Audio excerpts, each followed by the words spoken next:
Yeah, I'm still busy reading my Total Money Makeover book from um, Dave Ramsey. And I want to talk about the emergency fund. I got done with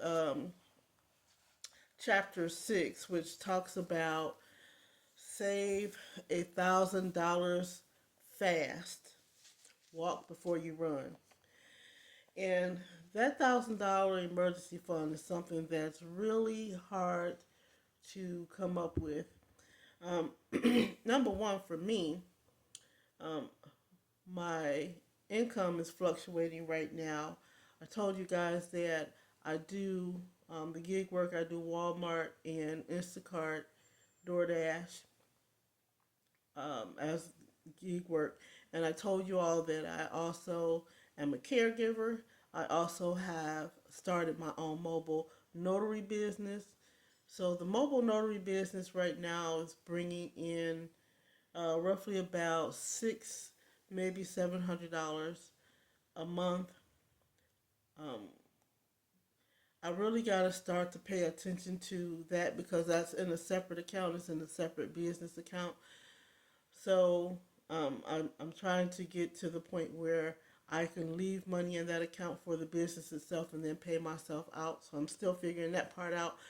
But the caregiving, um, I'm here in South Carolina, near the Myrtle Beach area, and I'm gonna tell you the caregiving here, those the opportunities for caregivers here are plentiful, but the hours are not where you can sustain yourself.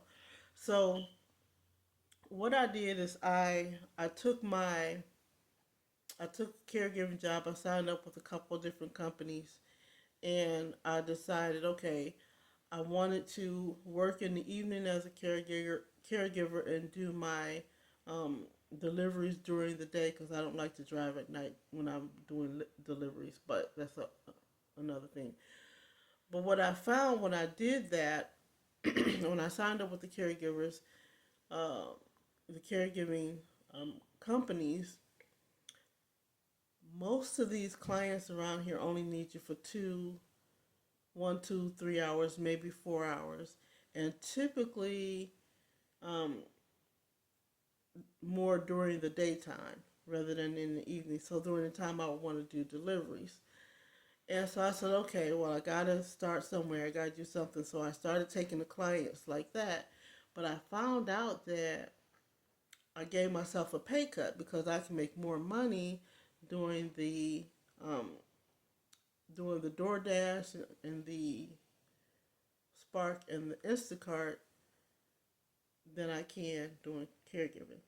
So I'm trying to work my way around that. But I'm gonna tell you this $1,000 emergency fund, how important it is.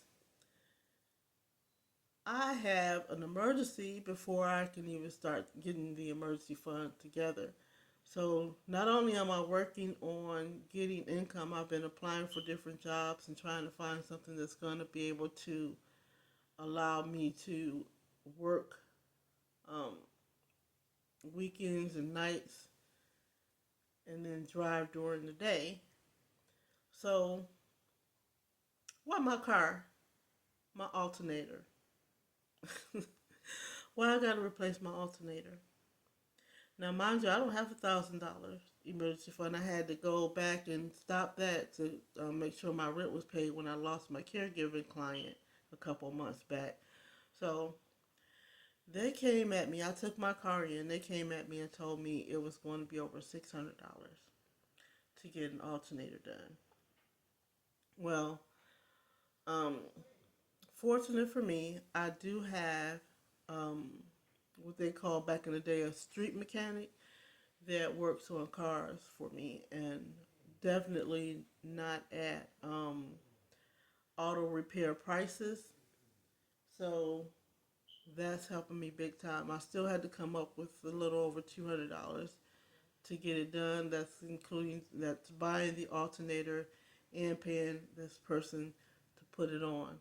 When I went to the shop, they wanted nearly $300 for the alternator and nearly $300 to put it on. So, needless to say, that was happening because, again, an alternator is an alternator, and I don't really care how, as long as it gets put on right now, you get back to moving. But that emergency fund, y'all, it's so hard to come up with that $1,000 emergency fund. So realistically, um, I don't even see myself starting the emergency fund until probably December, and then hopefully having, with everything picking up, deliveries and stuff picking up around the holidays, I'll have that $1,000 emergency fund by the mid part of December, and then I can finally start the baby steps. The baby step number two, which is starting to pay off debt. But I got to catch up on some things because now I had to my rob Peter to pay Paul, like they said. Um, put off some other bills to to be able to get this. Well, it's not really putting it off. I'll be late on it, but to get my alternator done. So I'm sitting here today, and I'm finishing up my Dave Ramsey Money Makeover book. I'm halfway through it. I've gotten halfway through, right?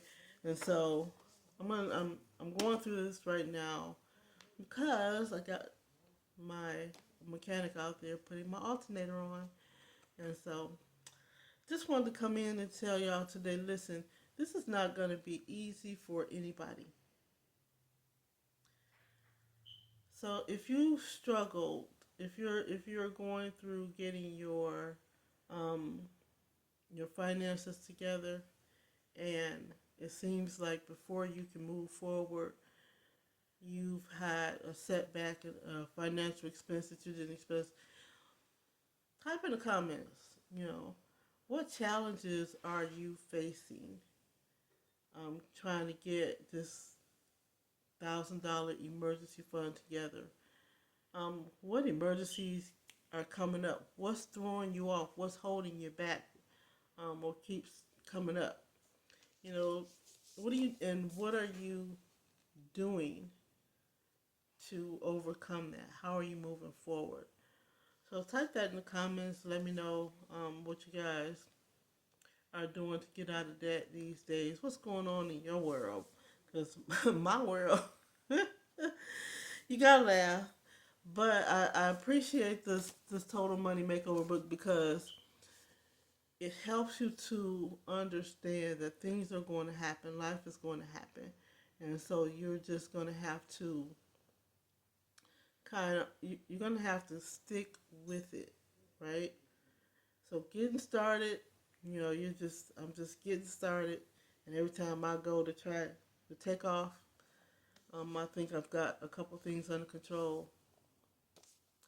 It's there's a, something happens, but that's okay because I'm still gonna do it. I'm telling y'all, and that's why I'm making these videos because I want to look back on these videos one day and be like, man, you were really there, right? You were really there. So, like and share my video. Subscribe, please, if you haven't subscribed already. Follow my journey on my debt-free journey, my total money makeover. Gotta get it done. Talk to you later.